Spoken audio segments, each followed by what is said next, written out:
You're listening to the Whole Hog Football Podcast, sponsored by Landers Toyota of Northwest Arkansas. Every Monday through Friday during the Razorbacks football training camp, bringing you the latest news, position analysis, and more. Here's your hosts, Matt Jones and Scotty Bordelon. Razorback football practice marches on. The Razorbacks went through another drill on Thursday morning. They'll practice Friday morning before their final scrimmage of the preseason Saturday. We had a chance to talk this morning with Barry Odom, the Arkansas defensive coordinator. A rarity getting to talk to coordinators just a couple of times a year when Odom comes into the interview room and takes the stage. And so he spent about a little over 30 minutes answering questions this morning. We'll kind of hit on those today with Andrew Joseph and Scotty Bordelon of WholeHogSports.com. I'm Matt Jones, and Scotty, Barry Odom kind of has he's an old SEC head coach. He kind of has a way of saying a whole lot without giving too much away, like I guess some good coaches do. But you were able to glean, some things out of him this morning. Just kind of what were your takeaways from the time that we spent with him and what he had to say? Yeah, I think one of the big stories, at least of like the last week, has been the emergence of Terry Hampton. I know we talked about him quite a bit yesterday. He really likes Terry Hampton a lot, and he's made a lot of strides in the last probably 4, 5, 6 practices. But he just he says that it doesn't really matter coming from Arkansas State, what size school that you come from, if you've got like a want to and a willingness to get better and improve. And he's made some impressions, I think, on the staff, like I said recently. But Barry thinks that he can still be a lot better than he is right now, and I think that's always the hope. You get a guy in your program, you see him make some developments in his game, but there's always room for improvement. I don't think anybody's ever really satisfied with their play or their game. They can always do something better here or there. I think he mentioned Cam Ball is another guy that's made pretty good strides in the last 2 days. And then Nico DeVilliers, another guy that maybe gives them a little bit more confidence in their depth at tackle. Man, he's really, really young, really raw, but he's got really, really good size, I think. And then, Barry, in addition to running the entire defense, I think he spends quite a bit of time with Arkansas safeties. And he said that, Jalen Catalon and Simeon Blair have, a really good synergy between them. And just in terms of communication, and then, guys that can go make plays. Obviously, Jalen's probably the obviously better playmaker than Simeon, but I think Sim is he's consistent, and he's to the point now, according to Barry, that, they're having conversations. Maybe he's joking, maybe he's not, but I think Sim is interested in this. Barry thinks that Sim could be, probably a pretty good football coach when his playing days are done. And I always really enjoy talking to Simeon Blair because he walks in with a smile on his face, got a lot of really good personality, just a guy that I think his leadership has really grown over the years. And he was a guy that came from Pine Bluff. It was a walk-on, and he's really carved out a niche for himself in Arkansas. It's kind of cool to just hear more about his progressions, and then maybe how he's through playing football now is kind of opening doors for him potentially in the future. Speaking of that Barry Odom interview, we'll play a few clips now from his time with reporters this morning. We've got a core group that really understand when we call a pressure,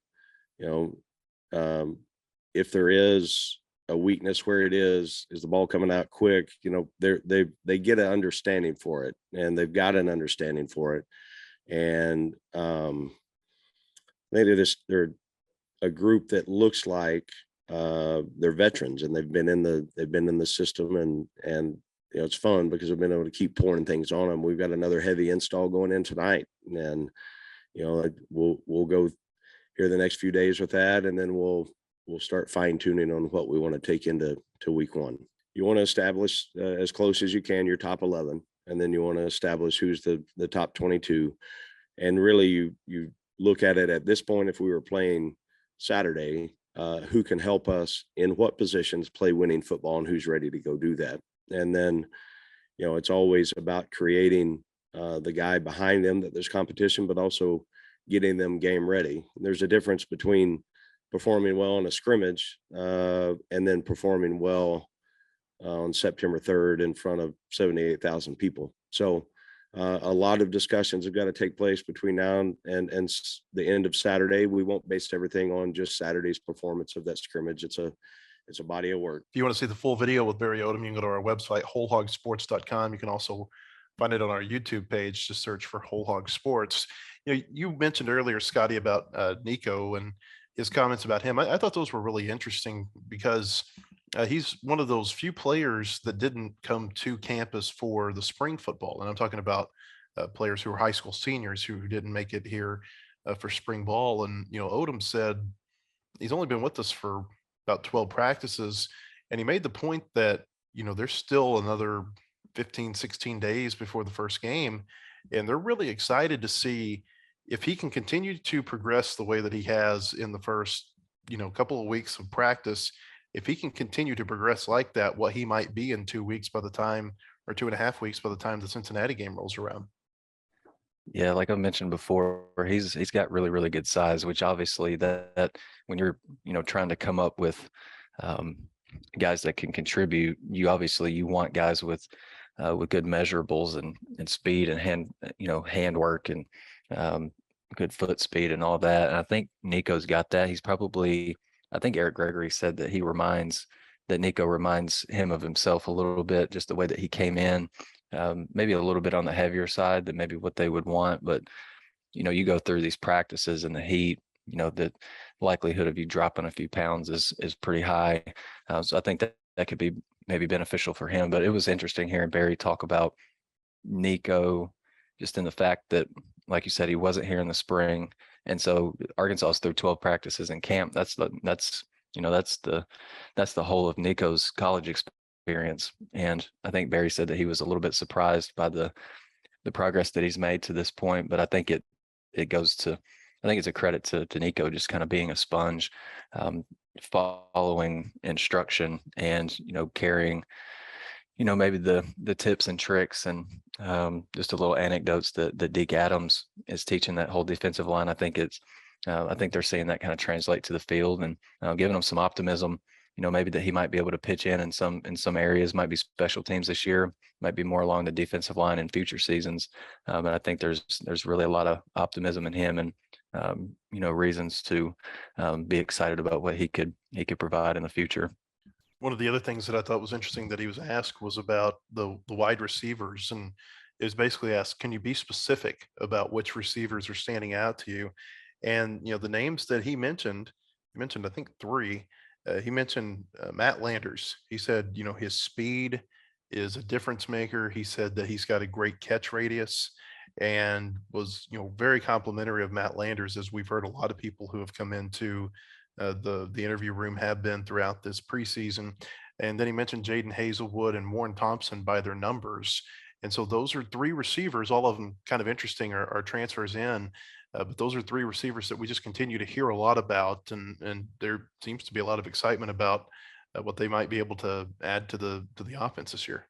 Yeah, I think Matt Landers is a guy that came in, and I don't think many had known much about him at all, or maybe the expectations were fairly low for him coming in, and it just seems like they've skyrocketed just because of the praise that we've heard.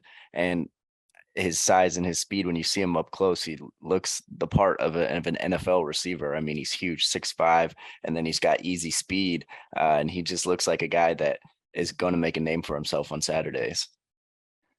Yeah, and I know when Simeon and Jaden Johnson came in for interviews, that's kind of what I was interested in finding out, just kind of in the same way that Cody Kennedy was like asking his offensive line. So who are the dudes on the defensive line? Just Cody's hyper focused on, what his offensive linemen are doing, but his linemen actually have to go against these guys. I think it's always interesting to get insight from defensive backs. And I think Jaden Johnson said that he's matched up quite a bit with Isaiah Satania, and he said that Satania's been giving him some pretty good work, making him, really strain during reps. I can't imagine that it's, super easy or super exciting to see Isaiah Satania line up, across from you when you know that, all the talent and physical ability in that body of his. I think Simeon Blair said that he really liked Keytron Jackson. I would imagine those two see quite a bit of each other, just because Keytron's a deep ball threat and Sim, sometimes has to play, maybe kind of that last line of defense at his safety position. And I think Warren Thompson is a kind of a forgotten guy. I don't want to say he's altogether forgotten, but there's been so much hype around Hazelwood and some things that Keytron Jackson's doing. Obviously, Matt Landers has been maybe one of the most talked about guys in camp so far. But Warren Thompson, I think, is he's improved maybe as much as anybody in that receivers room. He can be a real scary threat. One of the other things that Odom mentioned today about the wide receivers, he said that their blocking in their perimeter drills has been really good and has been something that he's been excited to see from the standpoint that he wants his offense to do well. Of course, he coaches defensive backs.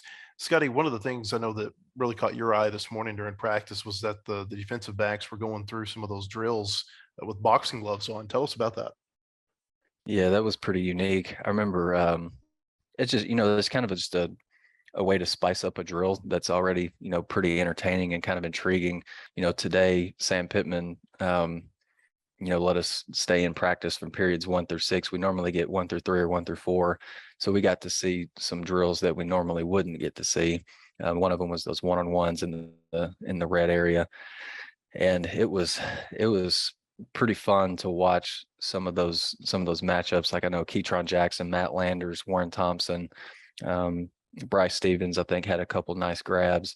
Quincy McAdoo really flashed. And I think his catch was a contested ball, I think, in the right back corner of the end zone. Hudson Clark was in really tight coverage. I think his man-to-man coverage game has really improved maybe since last year. But those boxing gloves prevented Hudson Clark from coming up with a pick. And I think that really set the defensive backs off, obviously, because they want to come up with, as many takeaways as they can. But Quincy McAdoo basically snatched the ball from Hudson Clark through those boxing gloves. Simeon Blair had a nice pass breakover. He basically just he jumped a route and basically just punched the football with his right hand, I think, with the boxing gloves. So that was kind of interesting. I think I follow some Auburn beat writers on Twitter, and I think they had a practice where they did some similar things with, I think, defensive linemen and defensive backs. I think as a defensive back, you're going through camp, going through maybe a particular game and you're a little bit winded. I think it's easy to, when you're playing man coverage, just latch onto a guy to, help him or to prevent him from, maybe running by you or giving up a big play. So that just the boxing gloves, I think, are a good way to eliminate that. It was the first time they'd done that in camp. I remember last spring, I think it was spring 2021, when Sam Carter was Arkansas's position coach in the secondary. He had the defensive backs go out the first couple of days of spring with, kind of blinders, like literal blinders on. They had, they taped off kind of the parts of the face mask where you kind of use your peripheral vision. And so that I think all those quirks, they just help just make your technique a little bit more sound, move your feet a little bit better, keep your eyes where they're supposed to be. So that was definitely, I think that added a layer of intrigue to a period today that whenever we get to see it is, already pretty entertaining. Yeah, I kind of like when they throw in these little interesting quirks to kind of keep it entertaining. And obviously they wouldn't do something that they didn't think benefited the football team in the long run. But even more than just helping the technique, I think it keeps players engaged. And then, it's the 12th day of camp and you're doing the same drills over and over again. It can get a little repetitive just watching it. So I can't imagine having to do the same things every day in, day out. And just kind of adding these flares kind of keeps them from maybe being bored and keeps their focus on to the drill. The Whole Hog Football Podcast is presented by Landers Toyota of Northwest Arkansas, where you always get the best service and the best buying experience in the state.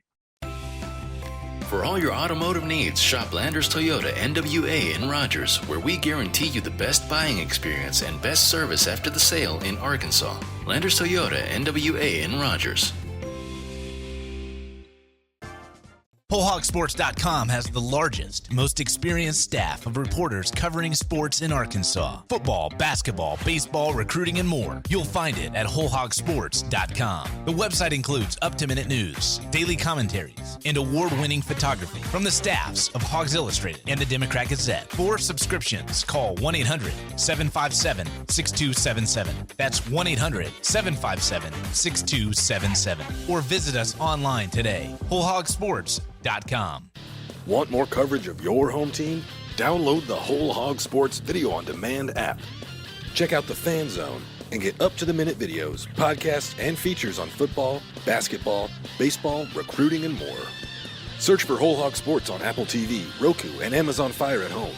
And take it with you on the go by downloading it for your mobile device in your app store. The Whole Hog Sports Video on Demand app. Get it today. Welcome back to the Whole Hog Football Podcast. If you're in the Northwest Arkansas area next Wednesday, August 24th, come to the Hogs Illustrated Sports Club. We'll have Sam Pittman on hand. We just announced that. He'll be there giving an update on his team. We'll do some Q&A with him. And it's always a fun time to have the coaches come to the Hogs Illustrated Sports Club. You can really learn a lot about their teams. You'll get a lunch. You'll be in and out of there in about an hour.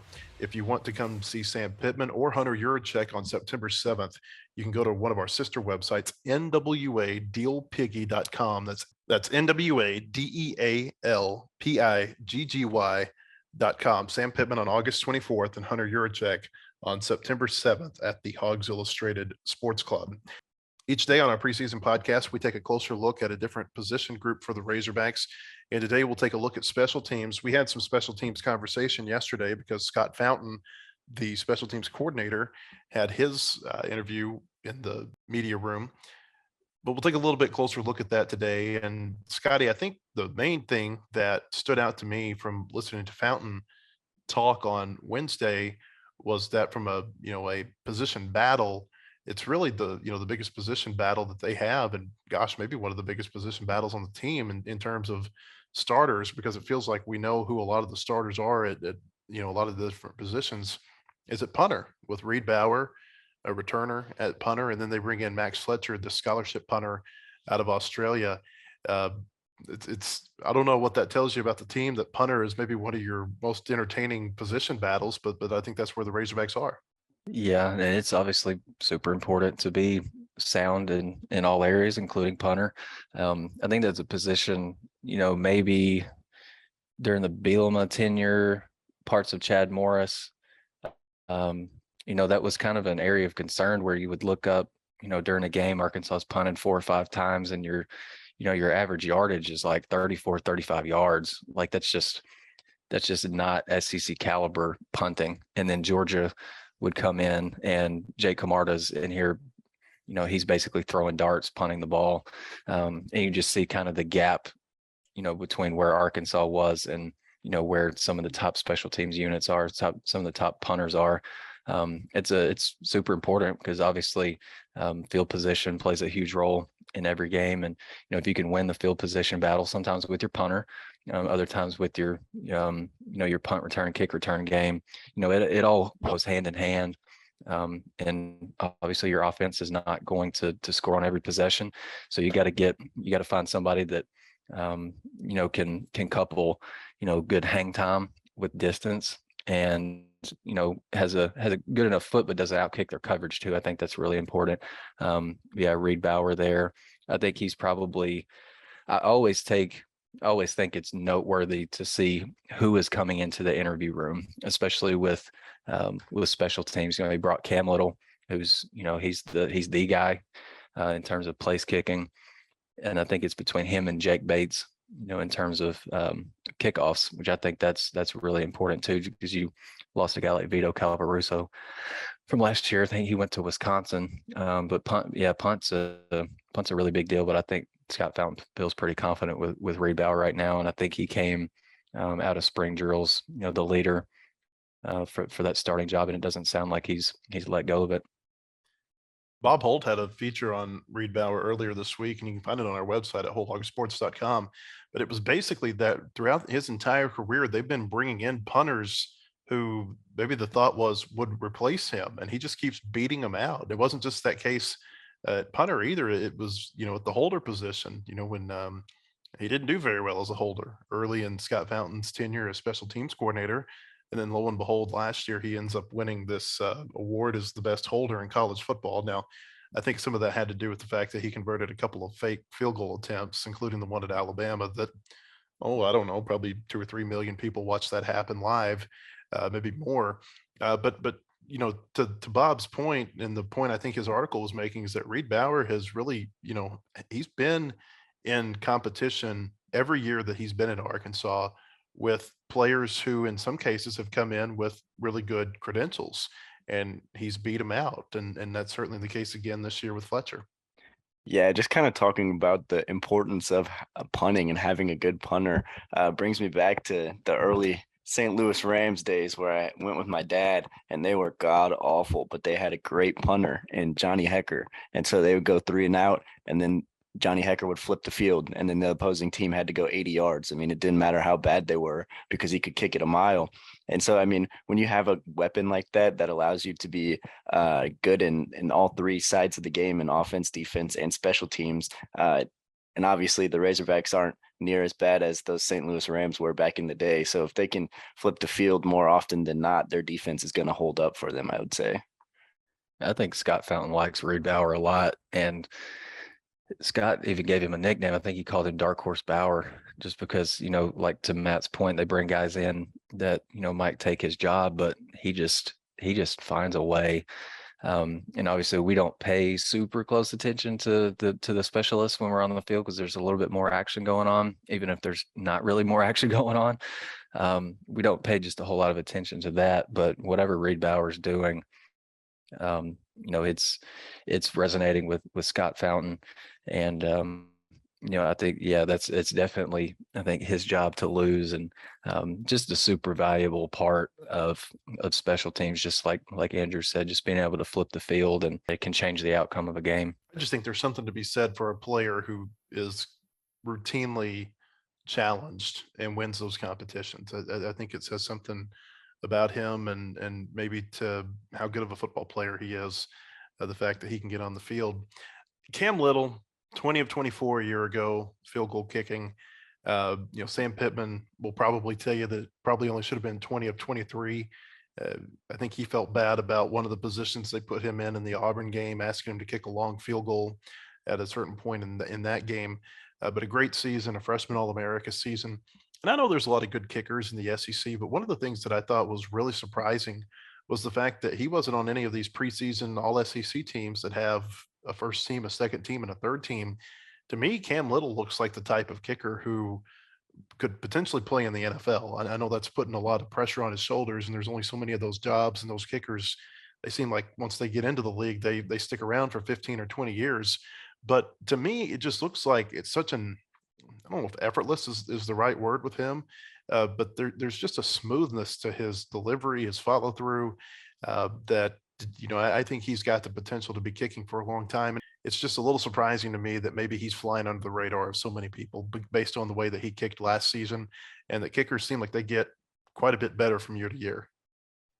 I think kind of the same way that, some of the best baseball players in the MLB, like a Mike Trout, for instance, just makes a really, really difficult part of the game just look so easy. I think Cam just has an effortlessness, like you said, to his game as well. And I remember last fall, I think we were starting to hear more and more about Cam and just his consistency. Didn't miss many kicks in camp. I think when he did, it was kind of a surprise to Sam and Scott Fountain. I remember asking, what is it that you like about Cam? And then Sam just held his fingers up. He's put his index fingers and his thumb just to kind of make an upright, and he just says he just shoots it, just right through the uprights. And I think, obviously I wanted a little bit more insight and detail into what makes Cam, as good as he is. But I think that, if you can put the ball through the uprights, I think that's really all you need. And the kid I think he's got ice in his veins too. And he's, not afraid of a big moment. Obviously he came through and delivered for Arkansas in a couple of their big November games that, helped them finish the season so strong. Just super consistent. And I think, anytime you get, within, 45, 48 yards, sometimes even longer, I think you feel comfortable running Cam out there. And I think it was a huge deal for Arkansas to find somebody that was as reliable as a Cam Little, post Connor Limpert, because, Connor was so nails whenever he would run onto the field. He leaves, and then it's kind of like, now what? And does place kicking become a liability? Are you going to have to punt from like the 35, 40 yard line, or can you bring a kicker out and, just automatically put 3 points up on the board? And I think that's obviously what Cam has given him. Yeah, to me, kicking's got to be one of the hardest jobs in football, not only because, kicking the football is hard, especially as far as 50 yards, but the pressure that comes with the kicker position, I think, is something that is just would rattle and does rattle a lot of people. And I don't think Cam Little is one of those people, as we've seen, as he's hit already a game winner his freshman year. And I think he's just kind of got nerves of steel. For sure. I always like guys that play with a little bit of swagger too. Anytime you see a kicker, with a little bit of flair, that always adds some intrigue. Curious to see what kind of celebrations he's going to pull out this year. I think he hit the gritty when he beat LSU last year when the team was running to go find the boot. And then I remember when he had a field goal against A&M, kind of acted like he was a basketball player holding his follow through. So the kid's got a little bit of swagger to him. I really like that. I can tell you, after interviewing him this summer or really late spring for our summer preview magazine, he can remember every single kick. It's amazing. It's perfect recall. He can remember where he was on the field. He can remember if it tucked inside the left upright, or maybe if it went right down the middle, or if it was just over the crossbar. He can tell you all of it. And the other thing that I thought was interesting was that he told me his goal for his freshman season was to make 85% of his kicks. And I think he made like 83 point something percent. And he said, so to him, it was a little bit of a letdown because he didn't hit that goal that he had. And I think that tells you a lot about what kind of kicker you're dealing with when you're talking about Cam Little. I think the sky is the limit for him as a kicker. I really do. And probably no surprise that he was one of the top ranked, if not the top ranked kicker. I think that if you look at different kicker rating services, I think he might have been number one in one, number two in another.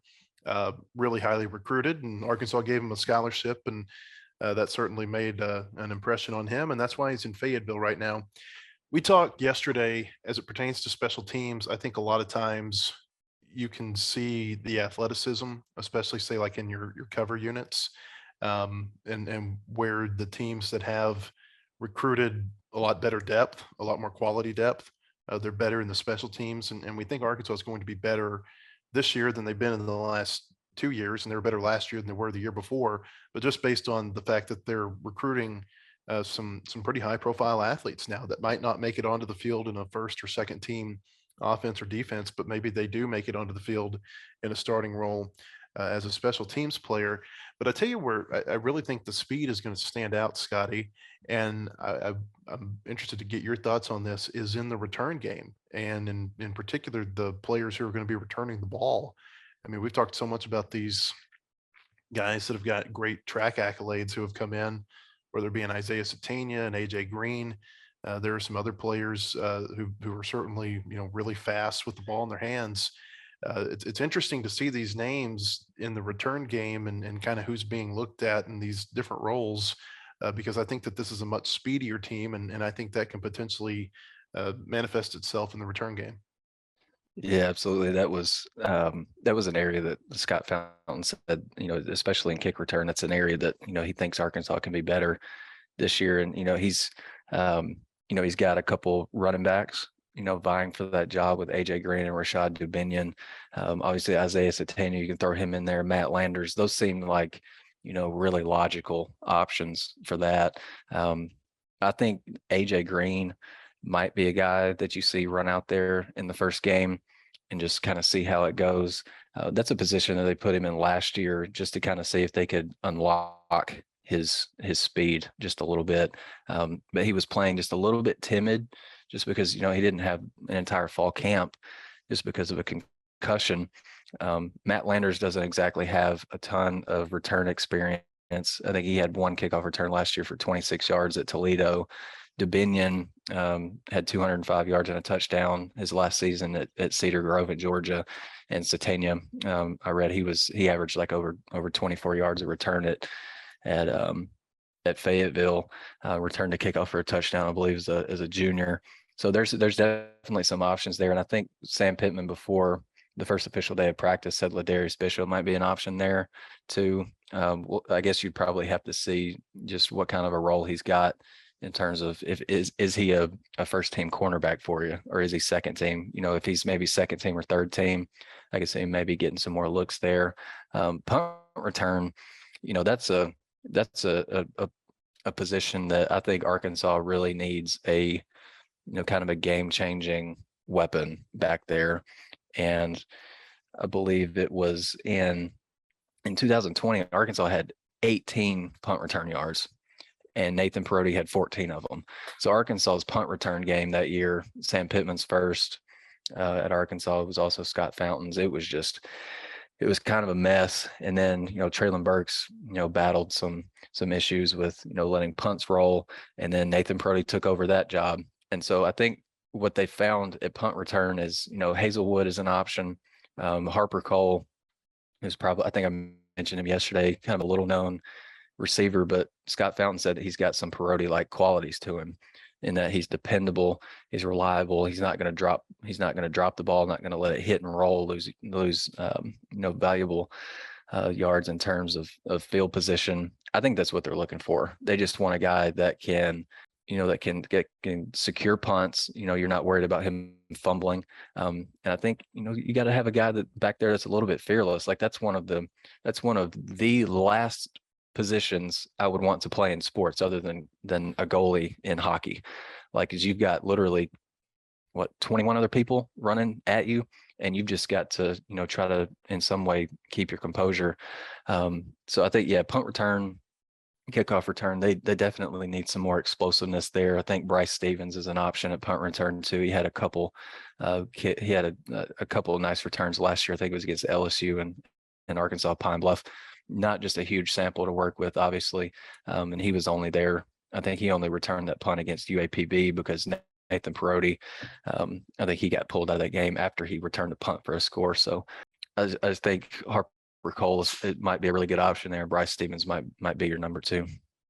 I just think with as much as we've talked about the team speed that they've added and the team speed that they have, it would almost be, maybe disappointment is not the right word, but when you put a guy like Harper Cole back there simply because you think has the best hands and he'll be able to catch the ball. And I get that that's the most important thing. You can't return a punt unless you catch it first. But I think a guy like Bryce Stevens, who's shown that he can do that and has that game-breaking speed that you're talking about, and even Isaiah Satania, I think would be just a more exciting and more kind of electric option back there.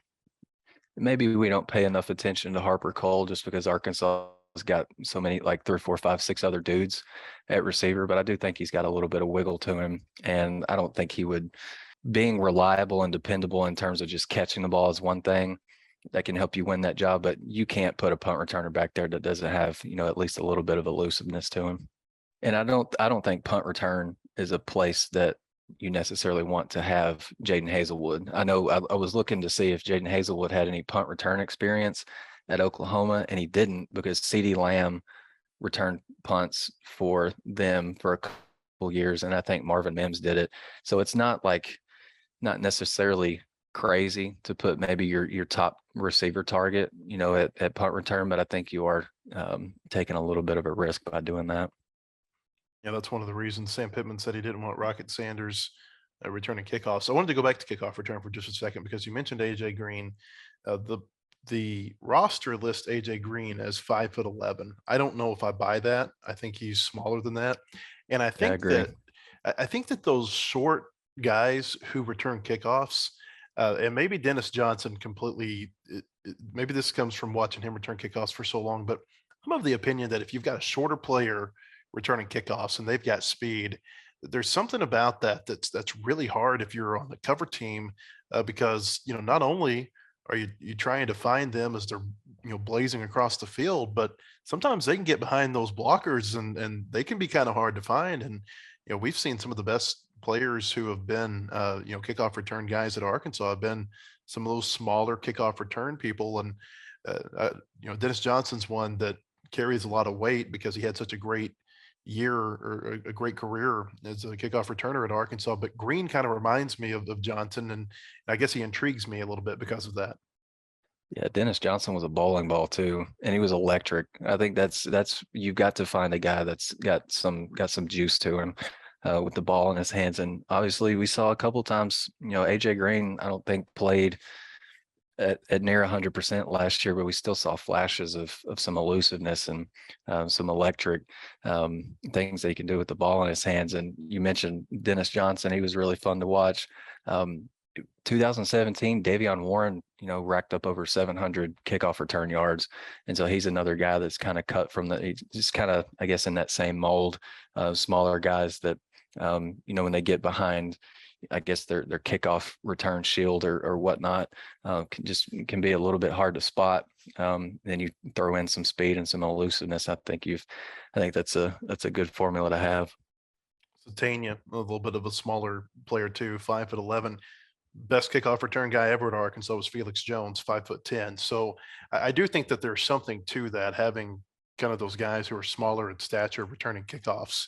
Doesn't mean he'll be the players that we've mentioned, but I think there's something to that in looking for smaller players to return kicks. That's why Matt Landers being back there, Scotty, kind of surprises me a little bit because he really stands out in the crowd. Yeah, I think that's true too. I think one of the things you want with kickoff return too is just, I think you see a lot of running backs and maybe some of the smaller receivers like Devon Warren. I think that's why there's such prime candidates to do that job, is just because they've got really good vision too. And AJ Green, I think he's a really good option to have, just because he's used to kind of running in a crowd, but also you get him in space and he can really do some special things. On Friday, Kendall Briles and KJ Jefferson will come into the interview room, so we'll have plenty from their time on tomorrow's podcast. For Scotty Bordelon and Andrew Joseph, I'm Matt Jones. We appreciate you joining us. Go to wholehogsports.com to read our latest Razorback football content, and we'll see you tomorrow on the Whole Hog Football Podcast. The proceeding has been a production of wholehogsports.com. Look for our latest podcasts on Apple, Spotify, or your favorite podcast store. And visit us anytime at wholehogsports.com for the latest news and commentary.